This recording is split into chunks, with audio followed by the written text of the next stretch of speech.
അക്രമ സംഭവങ്ങളും പോർവിളികളും കാണുമ്പോൾ ഏവരും സ്നേഹത്തോടെയും സൗഹാർദ്ദത്തോടെയും ജീവിക്കുന്ന, ശാന്തിയും സമാധാനവും നിറഞ്ഞു നിൽക്കുന്ന ഒരു നല്ല നാളേക്കായി പ്രാർത്ഥിച്ചുകൊണ്ട് എഴുതാൻ തോന്നിയ വരികൾ.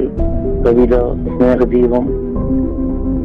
സ്നേഹിപ്പൂമർത്യരെ സ്നേഹിച്ചു സ്നേഹിച്ചു, സ്നേഹത്താൽ ജീവിതം ധന്യമാക്കൂ.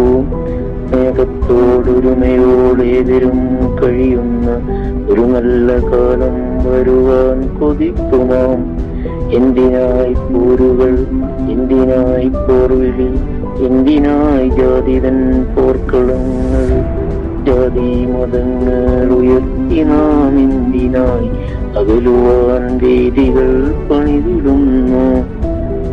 ഈശ്വര സൃഷ്ടിയിൽ നാം ഇന്നേവരും ഈശ്വരൻ